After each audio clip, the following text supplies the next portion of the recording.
آج ایسا دور چل رہا ہے اور اتنا نازک دور چل رہا ہے کہ جو ہمارے مسلمہ عقائد تھے، جنہیں ہم بچپن سے چیزوں کو سنتے آئے، سمجھتے آئے، راسخ فی ذہن کرتے آئے، ہمارے قلوب میں وہ چیزیں بیٹھی ہوئی ہیں، لیکن اب ان چیزوں کے بارے میں بھی اپنی ینگ جنریشن کو سمجھانا پڑ رہا ہے۔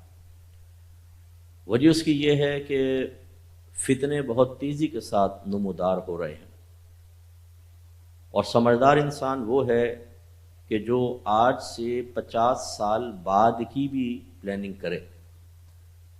بس آج کو ہی دیکھ لینا، موجودہ چیز کو دیکھ لینا یہ مناسب نہیں ہے۔ تو ہم یہ دیکھتے ہیں کہ جو ہماری نوجوان نسل ہے، اور ہو سکتا ہے ایسے کردار آپ کے گھر میں بھی ہوں، کہ جو سوشل میڈیا پر پھر اپنے اور پرسنل ریلیشنز کی بنا پر ایسی چیزیں اختیار کر رہے ہیں، ایسی باتیں سن رہے ہیں کہ بعض اوقات ان کے بنیادی عقائد متزلزل ہو جاتے ہیں۔ اب ایک مسلمان، کیا اسے یہ ضرورت پیش آئے گی کہ اسے یہ جاننے کی ضرورت ہو کہ اللہ تعالیٰ ایک ہے اور خدا موجود ہے؟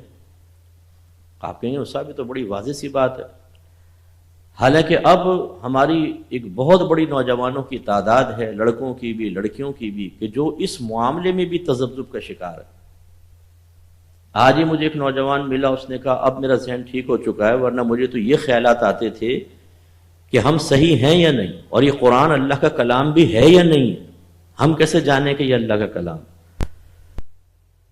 تو ہمارے اسکولز میں، کالجز میں، یونیورسٹیز کے اندر بھی ایسا ماحول، اور بعض اوقات ایسے افراد ہوتے ہیں جو بچوں کی اس انداز سے برین واشنگ کرتے کہ اپنے بنیادی عقائد کے معاملے میں بھی انسان تذبذب کا شکار ہو جاتا ہے۔ لہذا سب سے پہلی بات تو یاد رکھیں کہ اللہ تبارک و تعالی نے ہمارے لیے اسلام کو بطور مذہب، بطور دین منتخب فرمایا، اور اسی پر استقامت، اسی کے ساتھ قائم رہنا یہ راہ نجات ہے۔ اللہ تعالیٰ سورہ آل عمران آیت نمبر 19 میں ارشاد فرماتا ہے کہ ان الدین عند اللہ الاسلام، کہ بے شک دین تو اللہ کے نزدیک اسلام ہی ہے۔ پھر سورہ مائدہ آیت نمبر 3 میں اللہ تعالیٰ نے ارشاد فرمایا کہ الیوم اکملت لکم دینکم واتممت علیکم نعمتی ورضیت لکم الاسلام دینا، آج کے دن میں نے تمہارے لیے تمہارے دین کو مکمل کر دیا، اور میں نے تم پر اپنی نعمت کو تمام کر دیا، کامل کر دیا، اور میں نے تمہارے لیے اسلام کو بطور دین پسند فرمایا۔ تیسری آیت سورہ آل عمران کی آیت نمبر 85 میں اللہ تعالیٰ نے ارشاد فرمایا وَمَن يَبْتَغِي غَيْرَ الْإِسْلَامِ دِينًا، جس نے اسلام کے علاوہ کسی دین کو تلاش کیا، یعنی اس کو اختیار کیا، فَلَن يُقْبَلَ مِنْهُ، تو یہ اس سے قبول نہیں کیا جائے گا، وَهُوَ فِي الْآخِرَةِ مِنَ الْخَاسِرِينَ، اور وہ آخرت میں خسارہ اٹھانے والوں میں سے ہوگا۔ ان 3 آیات سے یہ بات واضح طور پہ معلوم ہوئی کہ اگر کوئی آخرت میں نجات پائے گا تو وہی شخص ہوگا جو دین اسلام سے وابستہ ہوگا۔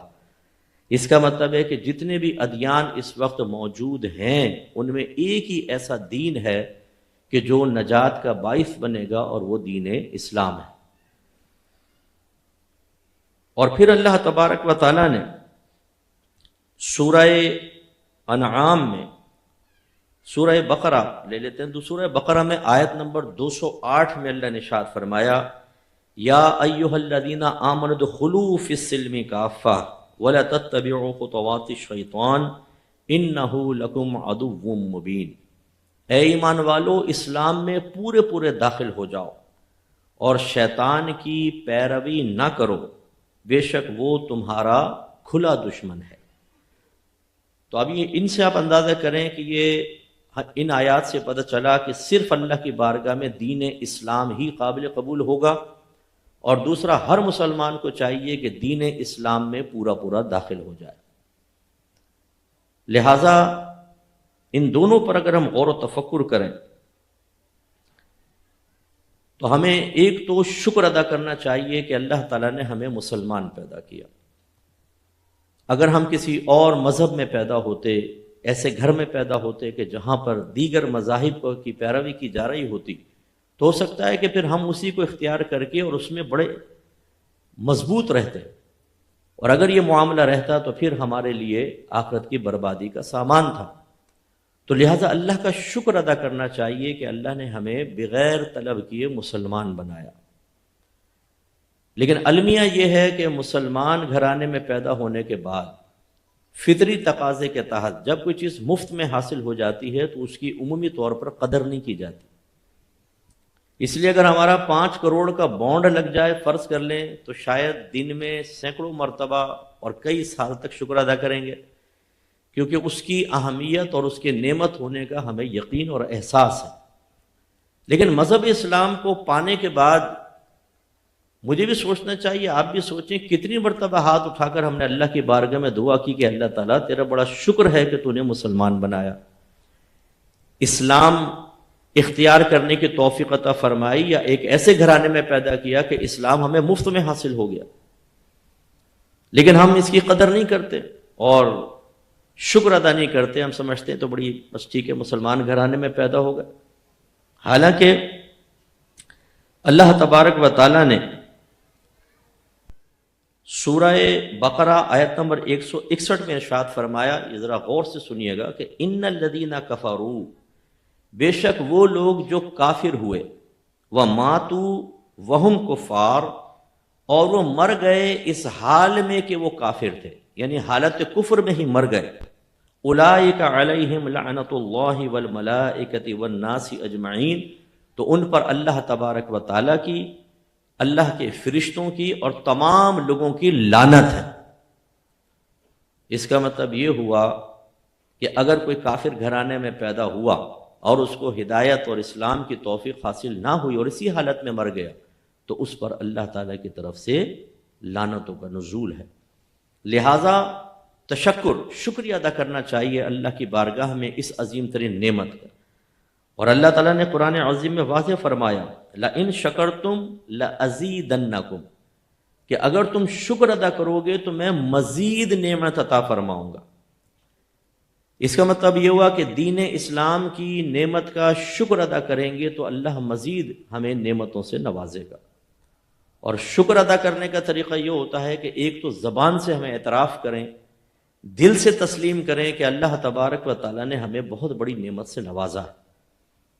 دوسرا، پھر اپنے اعضاء کو، اپنی تمام نعمتوں کو اللہ تبارک و تعالیٰ کی فرما برداری میں استعمال کریں، اسی میں خرچ کریں۔ ناشکری کا پہلو یہ ہوتا ہے کہ ہم اللہ تعالیٰ کی نافرمانی کو، اللہ تعالیٰ کی نعمتوں کو اس کی نافرمانی میں استعمال کریں۔ لہذا جو اللہ نے نعمت دی ہے، اور خاص طور پر دین اسلام کی، جب ہم اس کا شکر ادا کریں گے تو اللہ نے فرمایا اور زیادتی عطا کرے گا۔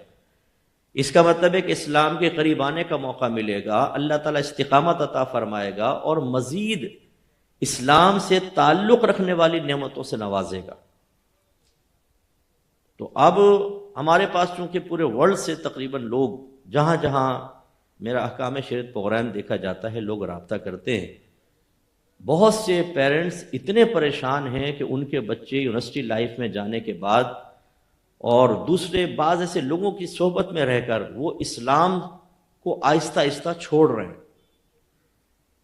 بعضوں نے تو یہ اپنا ذہن بنا لیا ہے کہ بھئی سب مذہب ٹھیک ہے، اللہ تعالیٰ نے سب کو پیدا کیا ہے، سب کا مرکز، منبع، توجہ کا مرکز اللہ تعالیٰ کی ذات ہے۔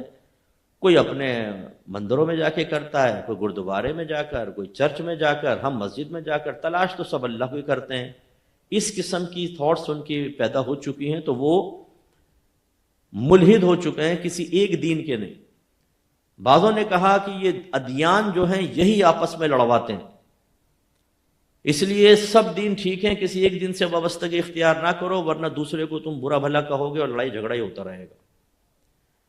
اور بعض ایسے نوجوان ہمیں نظر آئے، لڑکے بھی اور لڑکیاں بھی، کہ جو مجازی محبت میں گرفتار ہو کر اپنے محبوب کے دین کو اختیار کرنے کی طرف چلے گئے۔ کتنی لڑکیوں نے اپنے مذہب کو چینج کر لیا اس لیے کہ اس نے غیر مسلم سے شادی کرنی تھی۔ اور باہر کے ملکوں میں بھی ایسا ہوا۔ ایک نوجوان کے بارے میں اس کی والدہ نے روتے ہوئے بتایا کہ میرا بیٹا ایک لڑکی کی محبت میں ان لوگوں کے ساتھ چل گیا، ان مل گیا ہے، انہی کی تمام سوچ اور فکر کو اختیار کر لیا ہے جو شیطان کی پوجا کرتے ہیں۔ اور بعض اوقات ایسا ہوتا ہے کہ ہم نے دیکھا ہے کہ صرف ایک ملک کا، ایک کنٹری کا ویزا حاصل کرنے کے لیے ایک شخص اپنے آپ کو کافر کہہ دیتا ہے، یا کوئی سیاسی پناہ لینی ہوتی ہے تو وہ مشورہ دیا جاتا ہے کہ تم اپنے آپ کو کافر لکھوا دو، فلاں کافر لکھوا دو، تمہیں ویزا فوراً مل جائے گا یا سیاسی پناہ مل جائے گی۔ تو ہمارے کثیر مسلمانوں نے صرف ایک ملک کا ویزا حاصل کرنے کے لیے، اس میں انٹری کے لیے اپنے آپ کو کافر لکھوایا۔ اور یاد رکھیں کہ اگر کوئی اپنے آپ کو کافر لکھوائے، چاہے مذاق میں، چاہے اس طرح کی مصلحت دنیاویہ کے تحت، وہ دائرہ اسلام سے خارج ہو جائے گا، کافر ہو جائے گا۔ تو اب جو بہت تیزی کے ساتھ جو ہے وہ اسلام کے بارے میں اس طرح کے معاملات ہو رہے ہیں کہ نوجوان چھوڑ کر جا رہے ہیں۔ اب یہ ایک بات ذرا ذہن میں رکھیے گا کہ اگر کوئی اسلام کو چھوڑتا ہے، اللہ تعالیٰ نے اس کے لیے بھی بہت سخت وعید بیان فرمائی۔ یاد رکھیں کہ جو مذہب اسلام کو چھوڑ کر کہیں اور چلا جائے، مذہب کو تبدیل کر لے، اس کو مرتد کہتے ہیں، اور اس عمل کو ارتداد کہا جاتا ہے۔ اللہ تعالیٰ ارشاد فرماتا ہے کہ وَمَن يَرْتَدِدْ مِنْكُمْ عَنْ دِينِهِ، تم میں سے جو اپنے دین سے پھر جائے، لوٹ جائے، ہٹ جائے، فَيَمُتْ وَهُوَ كَافِرٌ، پھر وہ مر جائے اس حال میں کہ وہ کافر ہے۔ یعنی اس سے واضح ہوا کہ جو اپنے دین کو چھوڑے گا وہ کافر ہو جائے گا، اور پھر اگر اسی حالت میں اس کو موت آ گئی تو اللہ تعالیٰ فرماتا ہے فَأُولَئِكَ حَبِطَتْ أَعْمَالُهُمْ فِي الدُّنْيَا وَالْآخِرَةِ، تو یہ وہ لوگ ہیں کہ ان کے دنیا اور آخرت میں تمام اعمال برباد کر دیے جائیں گے۔ وَأُولَئِكَ أَصْحَابُ النَّارِ هُمْ فِيهَا خَالِدُونَ، یہ ہی دوزخی ہیں، یہ اس میں ہمیشہ رہیں گے۔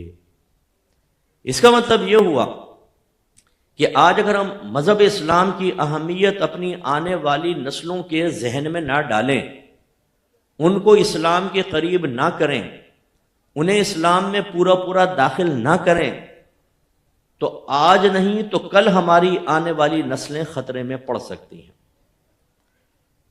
بعض مذہبی گھرانے ہوتے ہیں کہ ان کے گھر میں شروع سے ہی مذہب کی تعلیم ہوتی ہے، وہ اس سے ہٹنے کے لیے تیار نہیں، اور وہ یہ سمجھتے ہیں کہ شاید ہمارے بچے تو ایسے نہیں ہوں گے۔ لیکن میں نے کئی دینداروں کے جو یہاں سے تعلق نہیں رکھتے، کہیں اور سے رکھتے ہیں، بہرحال باہر کی کنٹریز سے ایسی بھی میرے پاس اطلاعات ہیں کہ والد صاحب دین کی ایک چلتی پھرتی تصویر ہیں، ایک دین کے نمائندے ہیں، اور اولاد غلط راستے پہ نکل گئی ہے۔ یہ جو ہمارے اندر ایک شوق بیدار ہو گیا ہے کہ ہم اپنے بچوں کے برائٹ فیوچر کے لیے چاہتے ہیں کہ یورپ کنٹریز میں جا کر پڑھیں، اور یہ نہیں سوچتے کہ یہ برائٹ فیوچر ڈارک فیوچر میں نہ تبدیل ہو جائے، کہ اگر بچہ جا کر وہاں پر پڑھنا منع نہیں ہے، جانا منع نہیں، میں اس کو ناجائز نہیں کہہ رہا ہوں، لیکن یہ سوچے سمجھے بغیر کہ ہم نے بچوں کی دینی تربیت نہیں کی، روحانی تربیت نہیں کی، مذہب اسلام کی اہمیت ان کے ذہنوں میں نہیں ڈالی، ہم نے شیطان کے آنے والے وسوسوں کے جوابات اپنے بچوں کے ذہن میں پیدا نہیں کیے، اور یہ بچہ جب ان لوگوں کے درمیان رہے گا کہ جن میں سے بعض ایسے ہوں گے جو مذہب کو ایک بوجھ سمجھتے ہیں، مذہب کی پابندیوں کو نفرت کی نگاہ سے دیکھتے ہیں، فریڈم آف اسپیچ کی وجہ سے اس کو اپنے ذہن میں رکھ کر مذہب کے خلاف آزادانہ بولنے کو اپنا حق تصور کرتے ہیں، تو میرے بچے کا کیا ہوگا؟ اور پھر ایسا ہی ہوتا ہے کہ بعض اوقات ہمارے ینگسٹرز وہاں جاتے ہیں، اور آپ یہ جانتے ہیں کہ باہر کے ماحول میں اگر کوئی نوجوان لڑکی سے دوستی نہ کرے، کوئی گرل فرینڈ نہ بنائے، تو اس کو سائیکو تصور کیا جاتا ہے بعض اوقات، اور ایسی لڑکی بعض اوقات بوائے فرینڈ بنا لیتی ہے. ہر ایک کے بارے میں دعویٰ نہیں کر رہا ہوں، لیکن یہ بھی ہوتا ہے. اور اس میں اگر نوجوان یہ اس کا ذہن بن جائے، کوئی دوسرا اس کا ذہن دے دے کہ یار کہ یہاں کی کسی لڑکی سے سیٹنگ کر لو، نیشنلٹی بھی مل جائے گی اور بہت آسانیاں ہو جائیں، تو پھر اس طرح وہ نوجوان اپنے برائٹ فیوچر کی تلاش میں بعض اوقات مذہب اسلام کی دولت سے محروم ہو جاتا ہے. ہم جو کچھ حالات دیکھ رہے ہیں وہ اتنے خطرناک حالات ہیں. ابھی ہمارے ایک دوست ہیں، عالم دین ہیں، یو کے میں ہوتے ہیں، وہ مجھے بتا رہے تھے کہ اسلام آباد میں ایک ڈیبیٹ ہوئی جس کا موضوع کیا تھا؟ خدا موجود ہے یا نہیں. تو یہ اس طرف سے تھے کہ یہ وہ دلائل پیش کرنے تھے کہ اللہ تعالیٰ موجود ہے، اور سامنے والے جو تھے وہ انکار کر رہے تھے کہ اللہ کا وجود نہیں ہے. لیکن چونکہ ہمیں سب کو ایسی چیزیں جاننے کا موقع نہیں ملتا، ہم کہتے ہیں سب اچھا ہو رہا ہے، سب ٹھیک ہو رہا ہے. لیکن میں نے ابھی شروع میں آپ کو عرض کیا کہ اگر آپ کو اطراف میں سب ٹھیک لگ رہا ہے تو خدا را آج سے 10 سال 20 سال بعد کے بارے میں سوچیں. جب آپ نہیں ہوں گے، میں باہر والوں کو بھی عرض کرتا ہوں جو باہر کے ملکوں میں رہتے ہیں، یہ پہلی مرتبہ جو مائگریٹ کر کے وہاں پر گئے، انہوں نے اپنے بچوں کو تھوڑا دین کے قریب کیا کیونکہ یہاں سے گئے تھے، لیکن ان بچوں نے وہاں کے اثرات کو بھی قبول کیا. تو کچھ یہاں کی چیزیں لے لیں، کچھ وہاں کی چیزیں لے لیں. پھر جب ان کی نسل آئی تو وہ وہیں پیدا ہوئی تھی، وہیں کے بون بچے تھے، اور مزید وہ اس ماحول میں رچے بسے ہوئے تھے. انہوں نے ان والدین سے کچھ حاصل کرنے کی کوشش کی جنہوں نے پہلے ہی کچھ کم لیا تھا، اب یہ اور کم. اب ان کے بعد تو ہم کہتے ہیں کہ تیسری چوتھی نسل کے بارے میں سوچیں ہوگا کیا. اور یہی چیز عنقریب آپ کو یہاں پر بھی نظر آئے گی. جس تیزی کے ساتھ ماحول تبدیل ہو رہا ہے، جس طرح کے قوانین پاس ہو رہے ہیں، جس طریقے سے ہو سکتا ہے آپ میں سے بھی کوئی اقرار کرے کہ انہیں اپنا بچہ ہاتھ سے نکلتا ہوا محسوس ہو رہا ہے، کہ اب اگر بچوں کو سمجھایا جائے تو وہ جواب میں کویسچن کرتے ہیں. اور ہماری ماشاءاللہ دین اسلام سے رغبت کا عالم یہ ہے کہ اپنے دین اسلام کی بنیادی تعلیمات کے بارے میں بھی اپنے بچے کو مطمئن نہیں کر سکتے. تو نتیجہ نکلے گا، وہ کہے گا یہ تو میرے والدین ہیں جہلا، ان کو کچھ آتا جاتا نہیں. وہ پھر دین سیکھنے کے لیے، کسی چیز کو حاصل کرنے کے لیے ایسے لوگوں کے پاس بعض اوقات چلا جاتا ہے جو بالکل اس کے سوچ و فکر کو تباہ کر کے رکھ دیتے ہیں. پھر سوچئے کہ آگے نسلوں کے ساتھ کیا ہوگا. اس لیے خدا را اللہ تبارک و تعالیٰ کے اس فرمان عالی شان پر ہمیں توجہ رکھنی چاہیے. یا ایھا الذین آمنوا ادخلوا فی السلم کافہ، اے ایمان والو اسلام میں پورے پورے داخل ہو جاؤ. یہ جو ہم نے رویہ اختیار کیا ہوا ہے کہ ہماری زبانیں یہ کہہ رہی ہیں کہ اللہ سب سے بزرگ برتر ہے، ہمارے نبی سب سے افضل، ان مخلوق کے اندر سب سے افضل ہیں، قرآن پاک کتابوں میں سب سے افضل کتاب، آسمانی کتابوں میں باعتبار ثواب کے افضل ہے کیونکہ وہ بھی اللہ کا کلام تھا، یہ بھی اللہ کا. لیکن ہمارا قرآن سب سے مکمل، جامع اور سب سے افضل کتاب. ہمارا دین اسلام سب سے افضل دین. زبانیں تو یہ کہہ رہی ہیں، لیکن ہماری عادات، ہماری اطوار، ہماری سوچیں، ہماری فکریں، ہمارا لائف اسٹائل، ہمارے اور دیگر معاملات اس کی اکثر نفی کر رہے ہوتے ہیں. ہم اللہ تبارک و تعالیٰ کی تعلیمات کو بوجھ سمجھتے ہیں. نبی کریم صلی اللہ علیہ وسلم کے فرامین عالی شان کے اوپر عمل کرنا بعض اوقات اپنے لیے انتہائی مشکل تصور کرتے ہوئے چھوڑ بیٹھے ہیں. ہم اپنے بیوی بچوں کو ایک آرام دہ لائف دینے کے چکر میں انہیں مذہب اسلام سے آہستہ آہستہ خود دور کرتے چلے جا رہے ہیں. اس لیے ہم میں سے بہت کم لوگ ایسے ہوں گے کہ جنہوں نے پورے قرآن کو زندگی میں ایک بار ترجمہ اور تفسیر کے ساتھ پڑھا ہو. میں اکثر یہ مساجد میں جا کے شکوہ کرتا ہوں، اپنی اسپیچز میں کہتا ہوں، ہمارے یہاں کیا ہے جی، بچہ تھوڑا بڑا ہوا ناظرہ پڑھا دو، الحمد سے لے کر والناس تک ایک مرتبہ قاری صاحب سے پورا قرآن ختم کرا دو. سعادت کی بات ہے، میں انکار نہیں کر رہا ہوں، لیکن اس کا رزلٹ کیا نکلتا؟ حفظ کروا دو. حفظ بچے کو پورا قرآن یاد ہو گیا، سینے میں محفوظ ہو گیا، لیکن ایک آیت کا ترجمہ پوچھے بیٹا کیا لکھا ہوا، اسے ہی نہیں پتا کہ قرآن پاک میں کیا لکھا ہوا. سعادت کی بات ہے، میں انکار نہیں کر رہا ہوں. پھر ہم 6 کلمے، ایمان مفصل، ایمان مجمل، اور نماز وغیرہ سکھا دیتے ہیں، نماز کی بس صورتیں جو پڑھنی ہیں تھوڑے مسائل بتا دیے، بس ہم ہو گئے کامل، ہمارا بچہ کامل ہو گیا۔ اس کا مطلب یہ ہوا کہ ہم نے ان چیزوں کو بچے کی ابتدائی تعلیم کے سلسلے میں کافی سمجھ کر اصل مذہب کی طرف آنا چھوڑ دیا۔ حالانکہ یاد رکھیں کہ ناظرہ کا شریعت کی طرف سے کوئی مطالبہ نہیں، نہ پڑھائیں اپنے بچے کو الحمد سے والناس تک، شریعت یہ نہیں کہے گی کیوں نہیں پڑھایا، یہ ہماری رسم ہے، جو میں غلط بھی نہیں کہہ رہا ہوں، پڑھائیں کوئی مسئلہ نہیں، لیکن شریعت کا مطالبہ نہیں ہے۔ حفظ کا مطالبہ پہلے دور میں ضرور تھا کہ قرآن کی حفاظت کرنے کے لیے حافظ ضروری تھے، لیکن اب ماشاءاللہ ایک ایک شہر کے اندر لاکھوں حافظ ہو گئے۔ جب بہت سارے حفاظ ہوں تو اس کے حفظ کی شرعی حیثیت استحباب کی ہے، مستحب ہے، کر لیں ثواب ملے گا، نہیں کریں گے کوئی گناہ نہیں۔ لیکن آپ یہ دیکھیں کہ ہمارے حفاظ، ہم شوق میں اپنے بچوں کو حافظ بناتے ہیں۔ ابا جان نے کبھی حفظ نہیں کیا، ڈنڈے کھا کے بھاگ گئے تھے، وہ کہتے ہیں میں یہ چاہتا ہوں، میں تو حفظ نہیں کر سکا، میرا بیٹا ضرور حافظ بنے گا۔ چلے اچھا شوق ہے، کر لیں۔ اس کے بعد کیا آپ نے بچے کو قرآن سکھایا؟ کیا بچے کو پتا ہے میں نے کیا پڑھا؟ کیا آپ نے ایسا ماحول دیا کہ بچہ اس حفظ قرآن کو سنبھال کر اس کے ثواب سمیت آخرت تک لے جائے؟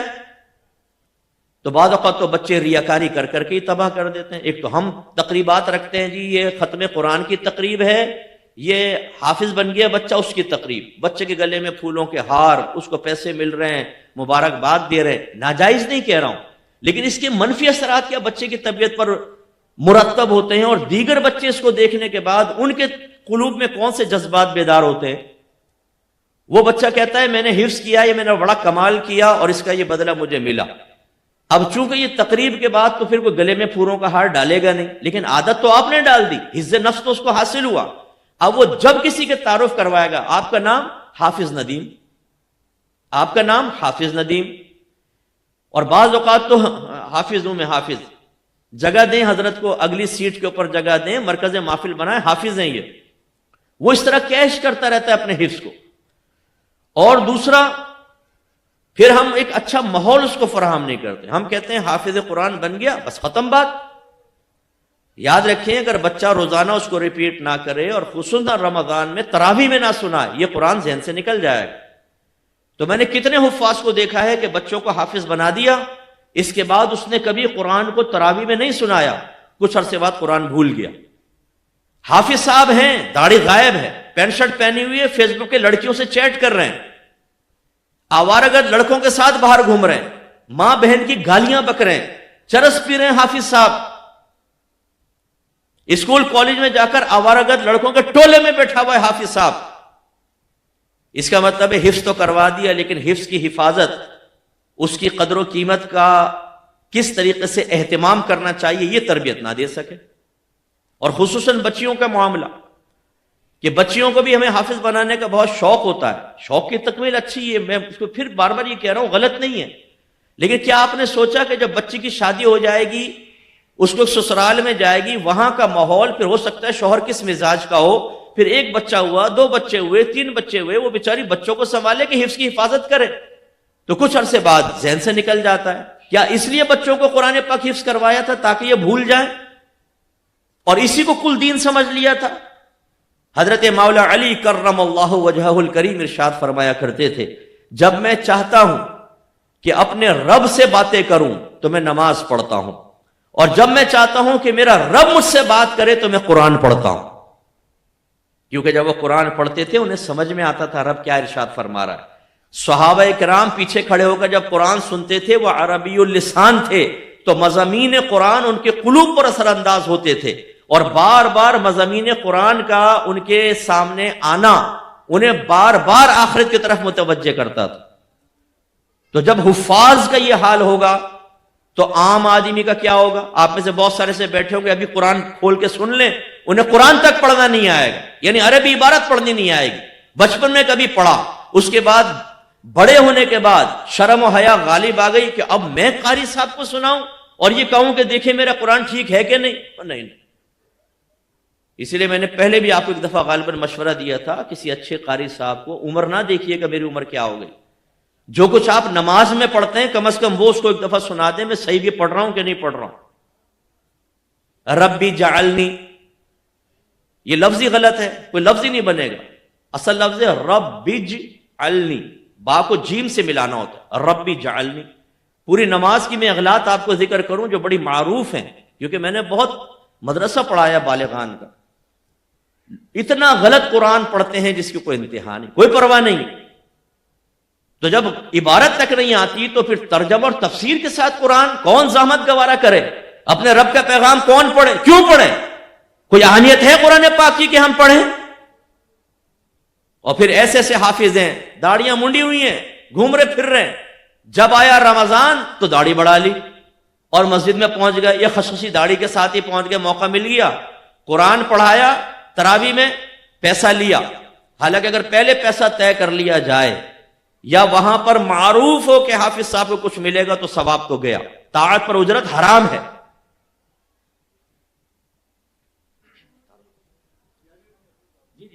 ماشاءاللہ، ہماری خوش نصیبی کہ مفتی اعظم پاکستان حضرت علامہ مولانا مفتی منیب الرحمان صاحب ہماری اس بس میں تشریف لائے۔ آپ کا انتظامیہ کی جانب سے دل کی گہرائیوں سے شکریہ ادا کرتے ہیں۔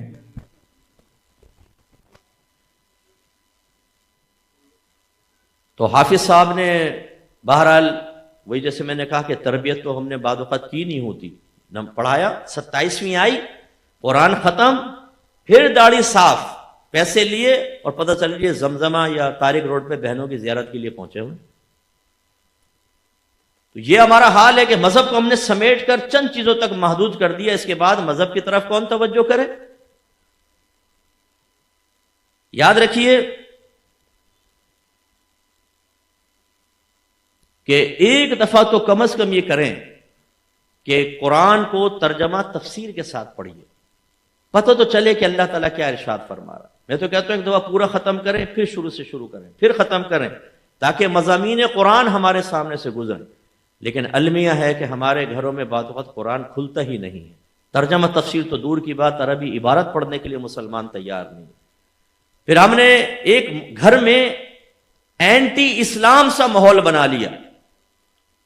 اللہ تعالیٰ تو فرمائے کہ اسلام میں پورے پورے داخل ہو جاؤ، اور ہم نے اپنے بیوی بچوں کو اپنے طرز عمل سے یہ تعلیم عملی لحاظ سے دے دی ہے کہ بیٹا جتنا تمہارا دل چاہے، جتنا تمہارا ذہن قبول کرے، جتنے تمہارے دوست اجازت دیں، جتنا بیوی بچے ہضم کر سکیں، جتنا تمہارے مارکیٹ کے لوگ پسند کریں، جتنا تمہیں نفس اجازت دے، جتنا شیطان رکاوٹ نہ بنے، تھوڑا سا دین اختیار کر لو، باقی سب کو چھوڑ دو۔ جس کی میں اکثر مثال دیتا ہوں کہ ہم نے دین اسلام کی تعلیمات کو سپر مارکیٹ کی پروڈکٹ کی مثل بنا لیا کہ ٹرالی لے کے نکل جاؤ، جو چیز پسند آئی وہ ڈال لی، جس چیز کی ضرورت محسوسی لے لی، باقی سب کو چھوڑ دیا۔ اور اسی طرح ہم کہتے ہیں مذہب اسلام کو پیش کرو ہمارے سامنے، سب سے پہلے اپنے نفس سے پوچھتے ہیں ہاں بھائی قبول کرے گا؟ کہتے ہیں نا، ابھی نہیں۔ پھر کب؟ بالکل جب ہم بوڑھے ہو جائیں گے، ہاتھ ہلنے لگیں گے، پھر انشاءاللہ جا کے حج کریں گے، حاجی صاحب بن جائیں گے، سارے گناہ دھل جائیں گے۔ یہ سوچ ایک مسلمان کی نہیں ہونی چاہیے، یہ غیر مسلمین کی سوچ ہو سکتی ہے کہ پہلے خوب گناہ کرو، کر لیں گے۔ کوئی ندی میں جا کے نہا رہا ہے، کوئی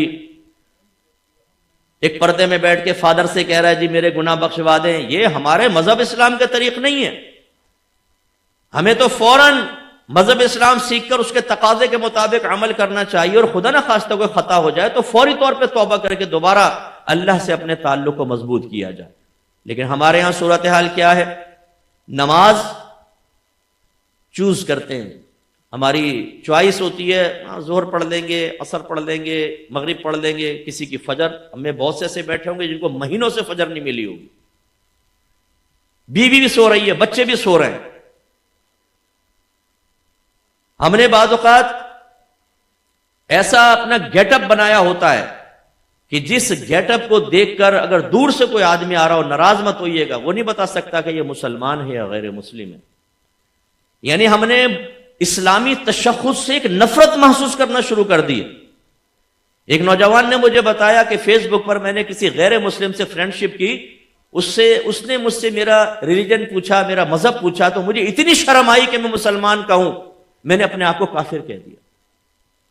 مفتی صاحب اب میں شرمندہ ہوں، میرے لیے کیا حکم ہوگا؟ بتایا کہ بھئی آپ دائرہ اسلام سے خارج ہو گئے، اپنے آپ کو غیر مسلم کہنے کی بنا پر تجدید ایمان کرے، اور اگر شادی شدہ تجدید نکاح کریں۔ ہم نے اپنے گھر والوں کی یہ تربیت کر دی ہے کہ جب بھی تمہیں اسلام کی تعلیمات بوجھ محسوس ہوں، چاہے وہ اللہ فرما رہا ہو، رسول فرما رہے ہوں، علماء اسلام نے کہا ہو، اسے ایک لمحے کے لیے ہٹا کر پھینک دو۔ اپنا ظاہری حلیہ کیسے بھی رکھو، نام نور الدین، اور دیکھیں تو کوئی ایک علامت دین کی نظر نہیں آ رہی۔ بچے دلیری کے ساتھ ہمارے مذہب اسلام کی تعلیمات کا مذاق اڑا رہے ہیں عملی لحاظ سے، لیکن والد کو کوئی پرواہ نہیں ہے۔ تو اللہ تعالیٰ تو فرما رہا ہے اسلام میں پورے داخل ہو جاؤ، لیکن ہم کہتے ہیں کہ پورے ہم داخل ہونے کے لیے تیار نہیں ہیں، انشاءاللہ مرنے سے پہلے توبہ کر لیں گے۔ لیکن بعض اوقات دروازہ زندگی پر ملک الموت علیہ السلام اچانک دستک دے دیتے ہیں اور انسان بغیر توبہ کیے مر جاتا ہے۔ ہمارے گھروں میں بعض اوقات بہنیں بے پردہ ہوتی ہیں، کزنز آ رہے ہیں ان کے سامنے بے پردہ بیٹھ رہی ہیں، مکس گیدرنگ ہوتی ہے، اس میں اپنی زوجہ کو، اپنی بیٹی کو بنا کر سنوار کر وہ میک اپ کر کے غیر مردوں کے سامنے ایک مکس گیدرنگ کے اندر آ کر بیٹھ رہی ہوتی ہے۔ لیکن ہمیں بعض اوقات تو میں نے دینداروں کو دیکھا ہے کہ ان کے گھر کے اندر ایسا ہوتا ہے۔ اللہ تعالیٰ محفوظ فرمائے، اپنی آنکھوں سے دیکھا یہ چیز میں نے۔ تو ہمیں کچھ بھی خیال نہیں آتا کہ میری زوجہ، میری بیٹی، میری بہن بے پردہ اگر غیر لوگوں کے سامنے آتی ہے، کون کس نگاہ سے ان کو دیکھ رہا ہے، ان کے بارے میں کیا سوچ رہا ہے۔ آج 100 مسلمانوں کو کھڑا کر لیں، میرے خیال میں 90 کے ذہن تو گندے ہو چکے ہیں۔ سوشل میڈیا گندگی ذہنوں کے اندر بھری ہوئی ہے، شیطانیت بھری ہوئی ہے۔ کون کس زاویہ نظر سے ہمارے گھر والوں کو دیکھ رہا ہے، ہمیں کوئی خیال نہیں آتا۔ مجرم ہم ہیں، آپ کیوں یہ بات کہہ رہے ہیں؟ ہماری بہنیں کہتی ہیں مولویوں نے بڑا یہ مسئلہ کر دیا ہے جی، پردہ کریں، شادی بھی ہمیں جا رہے ہیں تو کپڑے نہ دکھائیں، اپنے میک اپ نہ دکھائیں، کچھ بھی نہ کریں۔ ارے بہن کس نے منع کیا؟ لیکن غیر مردوں کو نہ دکھائیں، یہ منع ہے۔ حضرت مولا علی کرم اللہ وجہہ الکریم ایک مرتبہ تشریف فرما تھے، دیگر صحابہ بھی سرکار نے سوال کیا، یا صحابہ بتاؤ کہ ایک عورت کے لیے سب سے بہترین چیز کیا ہے؟ حضرت علی گئے بی بی فاطمہ کے پاس اور کہا کہ سرکار نے سوال کیا ہے، بتائیں۔ انہوں نے جواب دیا۔ حضرت علی آئے، سرکار نے فرمایا، ہاتھ اٹھایا ہوگا، سرکار نے فرمایا علی بتاؤ۔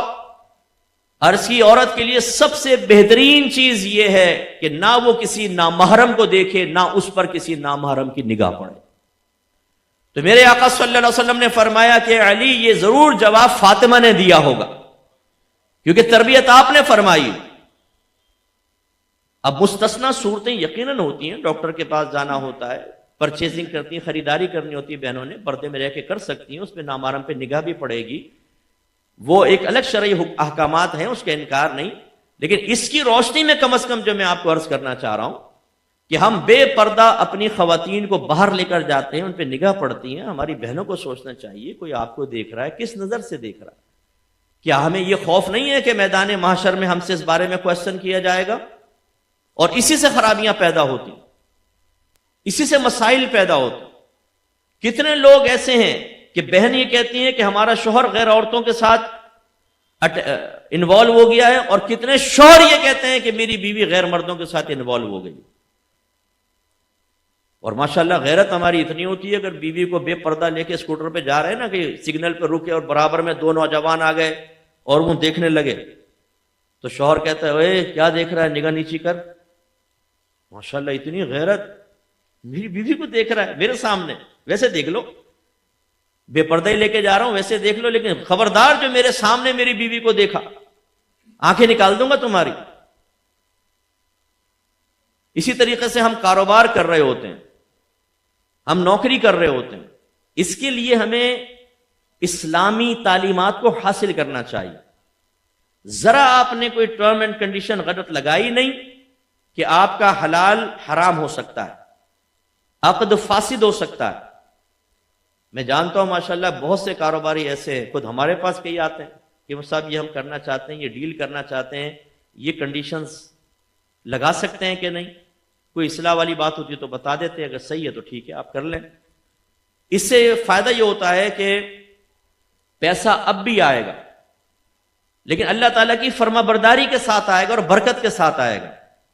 لیکن ہم میں سے بہت سارے خوفزدہ ہوتے ہیں کہ اگر ہم نے کسی مفتی صاحب سے کویشچن کر لیا اور انہوں نے کہہ دیا کہ یہ تمہاری چیز صحیح نہیں ہے تو پھر میرا چلتا ہوا کاروبار رک جائے گا۔ اس خوف کی وجہ سے کہ ابھی میں پرسکون ہو کر کام کر رہا ہوں، چاہے غلطی ہو، لیکن اگر میں کسی سے پوچھ لوں گا اور وہ یہ کہہ دے گا کہ یہ حرام ہے، ناجائز ہے، تو میرا سکون ختم ہو جائے گا۔ تو اس لیے دین ہی نہ سیکھو۔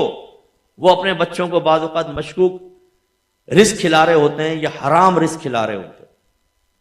یاد رکھیں برود قیامت ہمارا یہ عذر نہیں چلے گا کہ جی زمانہ بدل گیا تھا۔ اللہ تعالیٰ نے قرآن کو قیامت تک کے لیے نازل فرمایا، اور اللہ جانتا ہے، ازل سے جانتا ہے کیا کیا ماحول ہونے والا ہے، کون کون سے تغیرات پیدا ہوتے رہیں گے۔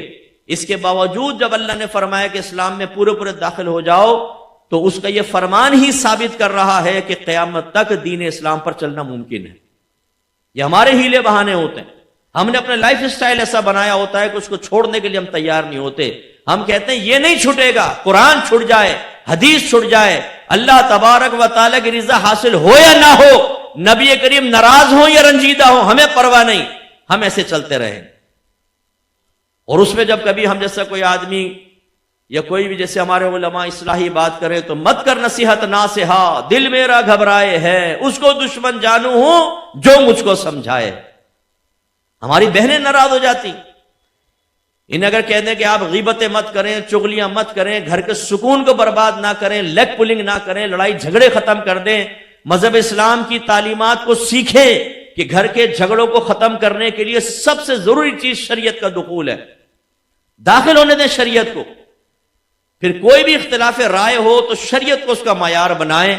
اگر اللہ تعالیٰ کی تعلیم، اس کے رسول کا فرمان یہ ثابت کر دے کہ شوہر غلطی پر ہے یا ساس غلطی پر ہے یا نند یا بہو غلطی پر ہے، انہیں ایکسپٹ کرنا چاہیے کہ ہم غلطی پر ہیں اور سامنے والے سے معافی مانگیں۔ اور اگر مذہب اسلام دوسرے کو کہے کہ وہ غلط ہے تو اس کو معافی مانگنی چاہیے۔ لیکن ہماری بہنیں تعلیم اسلام قبول کرنے کے لیے تیار نہیں۔ اگر کوئی نقاب والی، برقعے والی آ گئی تو اس کے ساتھ تو بیٹھنا بھی پسند نہیں کرتی ہماری بہن، کہتی ہیں یہ تو غیبت کرے گی نہ ہمیں کرنے دے گی، بورنگ پرسن ہے، یہ بور کر دیا اس نے بیٹھ کر۔ تو میرے پیارے بھائیوں، بس میں اختتام کی طرف لاتا ہوں، مفتی صاحب انشاءاللہ کلام فرمائیں گے۔ اسلام کو اہمیت دیں، اگر آپ نہیں دیں گے تعلیمات اسلام کو جس طریقے سے حاصل کرنا چاہیے اور جتنی مقدار میں حاصل کرنا چاہیے نہیں کریں گے تو اس کی خرابیوں سے، اس عمل کی آفات سے کوئی محفوظ نہیں رہے گا۔ آپ کی اولاد نافرمان نکلے گی، بالغ ہونے کے بعد آپ کی آنکھوں میں آنکھیں ڈال کر بدتمیزیاں کرے گی، یا آپ کو ڈر کی وجہ سے یہ موقع نہیں دینا ہوگا کہ میرا بیٹا کھڑے ہو کر آنکھوں میں آنکھیں ڈالے، چنانچہ آپ اس کی برائیاں دیکھنے کے باوجود اس کو نہیں سمجھائیں گے کہ نہیں زیادہ سمجھاؤں گا تو سکتا ہے سامنے کھڑا ہو جائے اور بغاوت پر اتر آئے، اس لیے کرنے دو جو کر رہا ہے۔ ماں باپ ڈرے ہوئے ہیں اپنی اولاد کے ساتھ، اولاد ہاتھ سے جائے گی، پھر ازواج ہاتھ سے جائیں گی، شوہر ہاتھ سے جائے گا۔ بہت سے شوہر شادی شدہ ہونے کے باوجود دیگر جگہ انوالو ہوتے ہیں، کیوں ہوتے ہیں؟ دین اسلام کی تعلیمات نہ ہونے کی بنا پر۔ اور اگر شوہر داڑھی رکھنے لگے تو وہی بیوی کہہ رہی ہوتی ہے خبردار جو تم نے داڑھی رکھی، میں نہیں چاہتی مجھے ملا کی بیوی کا ہے۔ جو شوہر اپنی بیوی کو بے نقاب رکھنا چاہتا ہے، بے پردہ رکھنا چاہتا ہے، پھر وہ عورت کہیں اور انوالو ہو جاتی ہے۔ کتنے کیسز ہمارے سامنے آئے، آپ نے عورت کی حیا اور شرم کو ختم کیا، اور جب کر لیا اور آپ مطمئن نہ کر سکے، وہ آپ سے سیٹسفائیڈ نہیں ہے تو وہ کسی اور کی طرف متوجہ ہوتی ہے۔ اسے خراب کس نے کیا؟ آپ نے کیا۔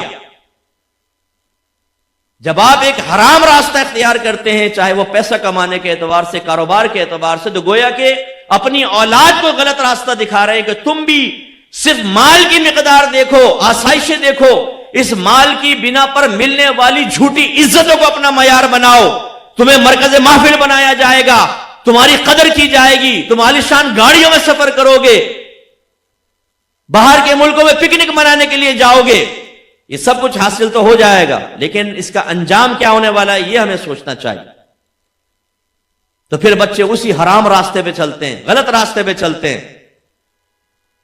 غلط قسم کی دوستیاں کر رکھی ہیں۔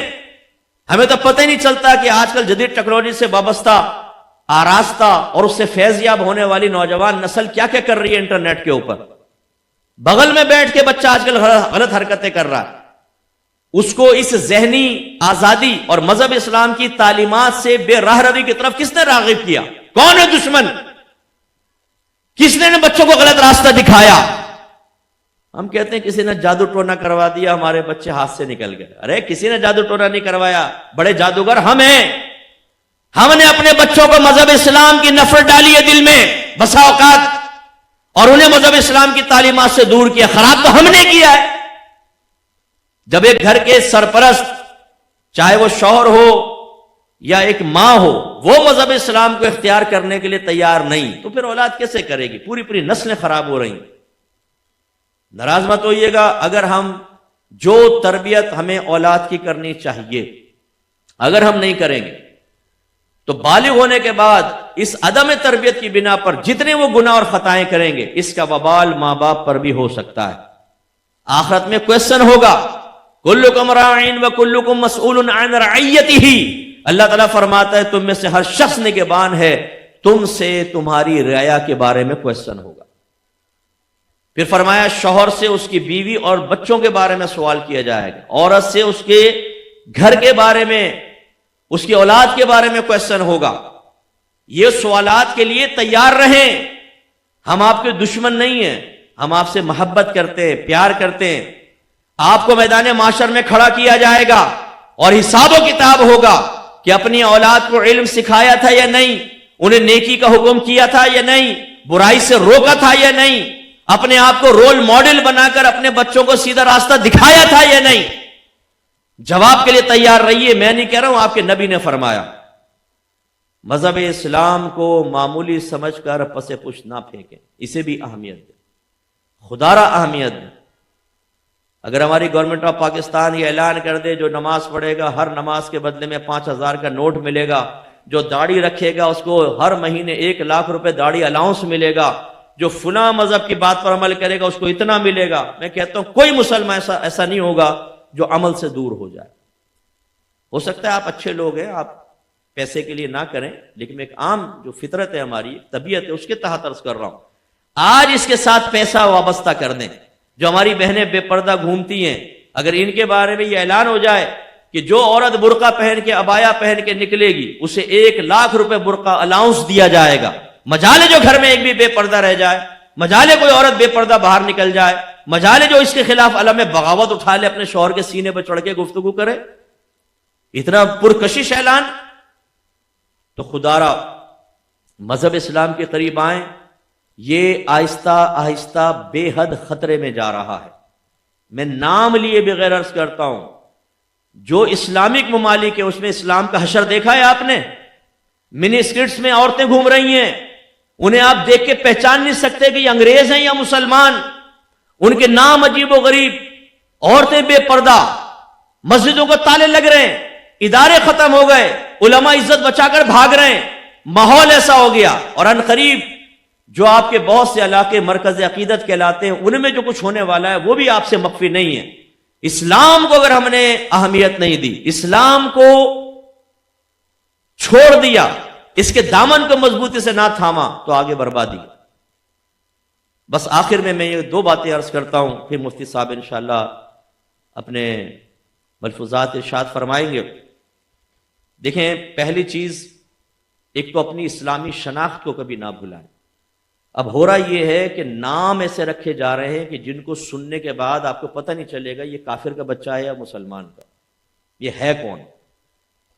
ہم نے پرانے جو ہمارے اکابرین کے نام تھے، نبی کریم صلی اللہ علیہ وسلم نے فرمایا اچھوں کے نام پر نام رکھو۔ سمجھا؟ ایک روایت میں فرمایا کہ انبیاء علیہ السلام کے نام پر نام رکھو، لیکن اتنے خطرناک نام بتا رہے ہیں، بن رہے ہیں، اب رکھے جا رہے ہیں۔ لا ریب، نہیں ہے کوئی شک، فبیہا تو ٹھیک، انعمتا، بتائیں انعمتا، تو نے انعام فرمایا، یہ نام کہتے ہیں ہم نے قرآن سے نکالا۔ بھائی ہر قرآن کا لفظ نام بننے کی صلاحیت نہیں رکھتا. آپ دیکھو تو صحیح آپ نے کس چیز کا بطور نام رکھ دیا. ہر ایک یونیک نام رکھنے کے چکر میں ہمیں آزمائش میں ڈال دیتے ہیں. 5 نام لکھتے ہیں, وہ سب ان میں سے ایک منتخب کر دیں, ایک بھی نام اسلامی نہیں ہوتا. انتہائی بھیانک قسم کے نام. تو یہ آہستہ آہستہ شناخت ختم ہوتی جا رہی ہے. نہیں روکیں گے تو ہماری نسلیں اپنے بچوں کے نام چین چاں, یہ پین پوں, یہ ایسے سے نام بن جائیں گے. ختم ہو جائے گی ہماری اسلامی ناموں کے اعتبار سے شناخت. گیٹ اپ اپنا اسلامی بنائیں. ہم کہیں پر بھی جائیں ہم اسلام کے نمائندے ہونے چاہیے. خدارا اسلامی تشخص سے نفرت نہ رکھیں. اس میں داڑھی بھی شامل ہے. ہمارا لباس ٹھیک ہے, ضرورت کے تحت بعض اوقات آدمی یورپ کنٹری میں جا رہا ہے کہیں اور, اگر آپ نے وقتی طور پہ کوئی گیٹ اپ چینج کیا ٹھیک ہے, لیکن ایک ہے کہ اپنے مذہب اسلام کے جو اسلامی تشخص ہے اس سے نفرت رکھنا, کراہت محسوس کرنا, اس کو اختیار کرنے میں احساس کمتری کا شکار ہو جانا, اور غیر مسلمین کے طریقے کو اختیار کرنے میں ایک احساس برتری محسوس کرنا, ایک اعتماد محسوس کرنا, پھر اپنے بچوں کی بھی اس انداز سے حوصلہ افزائی کرنا, یہ خطرناک. تیسری چیز, اپنے خود بھی علم دین سیکھیں, اپنے گھر والوں کو سکھائیں, کم از کم فرض علوم سیکھیں, تو اسلام باقی رہے گا. آپ کے گھر میں حقیقی اسلام نظر آئے گا. نبی کریم صلی اللہ علیہ وسلم نے فرمایا کہ طلب العلم فریضۃ علی کل مسلم, علم کا حاصل کرنا ہر عاقل بالغ مسلمان مرد و عورت پر لازم ہے. قرآن میں اللہ نے فرمایا فاسألوا اہل الذکر ان کنتم لا تعلمون, اگر تم نہیں جانتے تو اہل علم سے سوال کرو. علم دین سیکھیے, بہت ضروری ہے. قدم قدم پر اس میں عقیدہ آئے گا, احکام شرعیہ عملیہ آئیں گے, اور صغیرہ کبیرہ ظاہری باطنی گناہوں کی معرفت آئے گی. اس کے بعد رول ماڈل بنے. بڑوں کو چاہیے اسلامی اعتبار سے رول ماڈل بنے. اگر نہیں بنیں گے تو رول ماڈل 2 طرح کے ہوں گے, یا تو پازیٹیو یا نیگیٹو. اگر نیگیٹو بنیں گے, آپ اپنی اولاد کو, اپنے گھر والوں کو خود جہنم کا راستہ دکھا رہے ہیں اور کوئی نہیں دکھا رہا. پازیٹیو بنے رول ماڈل. اس کے بعد اپنے گھر والوں کی اصلاح, نیکی کا حکم کریں, برائی سے روکیں. جو انہوں نے تعلیم سیکھی ہے خود بھی سیکھیں, انہیں بھی سکھائیں, فرض علوم کورس کروائیں, اور اس کے بعد دیکھیں کہ گھر کے اندر وہ تعلیمات نافذ بھی ہوئی ہیں کہ نہیں. اسے صرف کورس تک محدود نہ رکھیں, پریکٹیکلی طور پہ بھی گھر والوں کے اندر کوئی چینج آئی ہے کہ نہیں آئی, یہ غور و تفکر کرنا. آپ باہر نکل گئے, آپ ماشاءاللہ حاجی بھی ہیں, دیندار ہیں, پیچھے گھر کی خواتین غیبتیں کر رہی ہیں, چغلیاں کر رہی ہیں, لیگ پولنگ کر رہی ہیں, بہتان لگا رہی ہیں, کسی کے خاندان میں لڑائیاں کروا رہی ہیں, کسی کے دل پھٹوا رہی ہیں, بچوں کو ماں باپ سے اینٹی کر رہے ہیں, ماں باپ کو بچوں سے اینٹی کر رہے ہیں, شوہر بیوی سے بدزن ہو رہا ہے, بیوی کو شوہر سے بدزن کروا دیا. یہ گھر کی چیزیں ہمیں نظر نہیں آتی. بعض اوقات تو ہمیں معلوم ہوتا ہے کہ ہماری بیوی کس قسم کی ہے. جدید دور کی بی جمالو ہمارے گھر کے اندر موجود ہے, لیکن مجال ہے کہ جو اصلاح کرے آدمی. یہ ضروری ہے کہ اپنے گھر والوں کو نیکی کا حکم کریں, برائی سے روکیں. اس کے علاوہ اپنی اس کے بعد گیدرنگ اچھی کریں, اچھے لوگوں کے ساتھ بیٹھیں. اگر ہم چرسیوں کے ساتھ, موالیوں کے ساتھ, شرابیوں کے ساتھ, جواریوں کے ساتھ, تاش کھیلنے والے, ڈرنک کرنے والوں کے ساتھ, مذہب اسلام کی تعلیمات کو نفرت کی نگاہ سے دیکھنے کے ساتھ, اسلامی تشخص سے بیزار لوگوں کے ساتھ بیٹھیں گے, کبھی بھی ہماری طبیعت مذہب اسلام کو قبول کرنے کے لیے تیار نہیں ہوگی. ایسی اپنی اولاد کے اوپر نگاہ رکھیں, ورنہ بچہ ہاتھ سے یوں نکل جائے گا جیسے مٹھی سے ریت نکل جاتی ہے. پھر روئیے گا مت, پھر ہماری یہ باتیں آپ کو یاد آئیں گی. روتے ہیں ہمارے سامنے والدین, خدا کی قسم روتے ہیں, کال کرتے ہیں, آنسو سے روتے ہیں, ان سے بات نہیں ہو پاتی, اولاد ہاتھ سے نکل گئی. اور جب ہم دائرہ ادب میں رہ کے پوچھتے ہیں کہ آپ نے اپنے اولاد کو دین نہیں سکھایا تھا, مفتی صاحب نہیں سکھایا. اب اگر میں ان کو اوپر طنز کروں کہ پھر ٹھیک ہے, پھر تم بھگتو, بیچارے اور غمزدہ ہوتے ہیں, سمجھاتے ہیں پیار محبت سے. کیا ہم یہ چاہتے ہیں کہ ہماری اولاد ہاتھ سے نکل جائے؟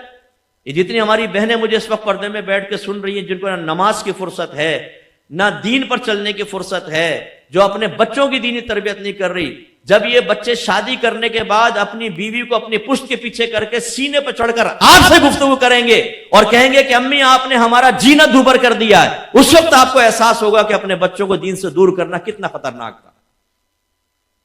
اور معذرت کے ساتھ میں یہ بات کہتا ہوں, ناراض مت ہوئیے گا, کہ ہمیں اپنی اولاد اسی وقت بری محسوس ہوتی ہے جب ہمارے مفادات ذاتیہ پہ ضرب لگاتی ہے, یا ہماری مرضی کے موافق نہیں چلتی.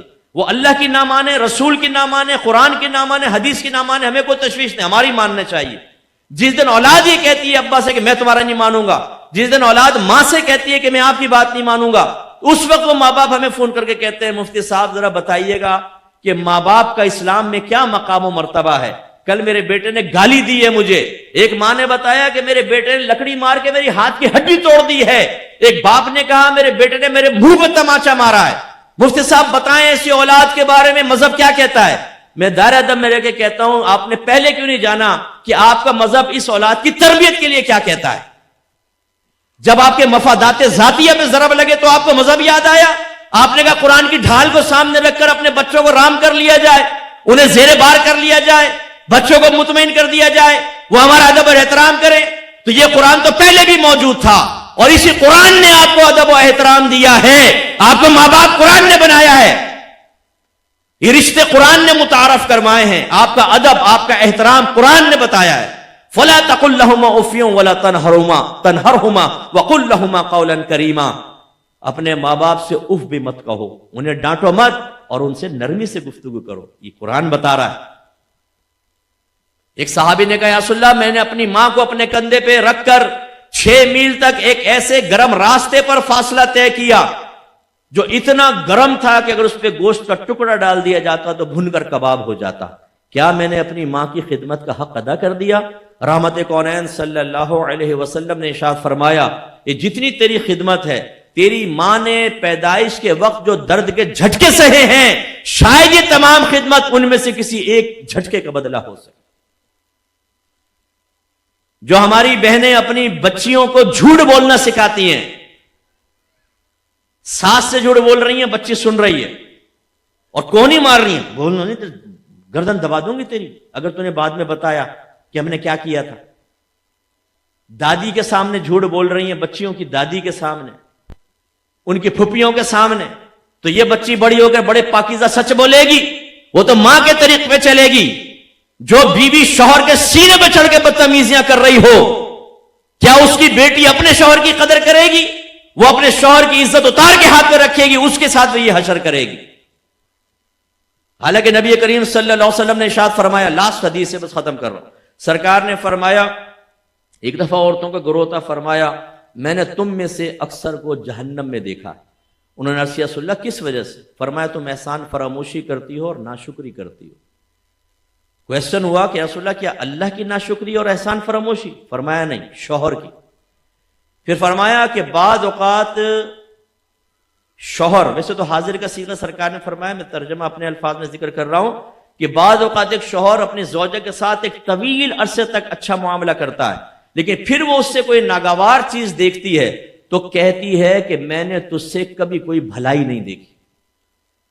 یہ احسان فراموشی، اس قسم کے جملے یہ عورت کو جہنم میں لے جانے والے ہیں۔ حجن بنی ہوئی ہیں، ہونٹ ہل رہے ہیں، تسبیح پڑھ رہی ہیں، ویسے دوپٹہ یوں مہمان آ گئے تو پورا کر کے لوگ کہہ رہے ہیں جی بڑی ماشاءاللہ یہ تو ہیں، اور شوہر کے اوپر چڑھ رہی ہیں سینے پہ چڑھ کے۔ ایک بچی نے کہا میں نے مفتی صاحب اپنے شوہر کو زمین پہ گرایا، چھری اسی گردن پہ رکھ کے اور کہا دے مجھے 3 طلاقیں، اسے طلاق دے دی، طلاق ہو گئی۔ ان کے قربان جائیں آپ کی بہادری کے اوپر۔ یہ ہے حال۔ ایک نوجوان نے کہا مفتی صاحب میری زوجہ نے میرے منہ پہ تماچا مار دیا، میں کیا کروں؟ میں نے کہا بیٹا صبر کر، تو اور کچھ نہیں کر سکتا، کیونکہ تم نے اپنی بیوی کو اس انجام تک پہنچایا ہے، تم نے جرأت فراہم کی ہے، تم نے یہ سوچا مجھ سے بس راضی رہے، اللہ سے راضی ہو یا نہ ہو، مذہب سے راضی ہو یا نہ ہو، قرآن حدیث سیکھے نہ سیکھے، نتیجہ تو نکلنا ہی تھا، وہ کرے گی آپ کے ساتھ بدتمیزی۔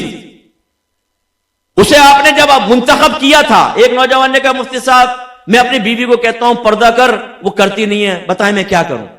میں نے کہا یہ بتاؤ شادی سے پہلے کنڈیشن رکھی تھی؟ پہلی بات تو کیا تم نے پردہ دار لڑکی کو تلاش کیا تھا؟ نمبر 2 اگر بے پردہ بھی تھی تو کیا ایک کنڈیشن رکھی تھی کہ شادی کے بعد میں پردہ کرواؤں گا؟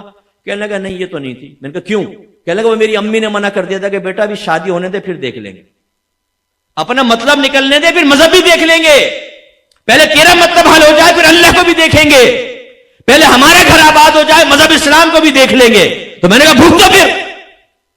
اب وہ کہتا ہے میری بیوی نوکروں کے سامنے نکل جاتی ہے، باتھ روم میں نہا رہی ہوتی ہے، گانے گا رہی ہوتی ہے، باہر مالی ہوتا ہے، میں بار بار سمجھاتا ہوں مانتی نہیں ہے میری بات۔ بھائی کیسے مانے گی؟ آپ نے مذہب اسلام کو حقیر جانا، مذہب اسلام کی تعلیمات کو فراموش کیا، اللہ نے تمہیں تمہاری بیوی کے سامنے حقیر کر دیا، اور ابھی میدان محشر کا معاملہ باقی ہے، وہاں جا کر تمہیں اللہ کی بارگاہ میں جواب دہ ہونا ہوگا۔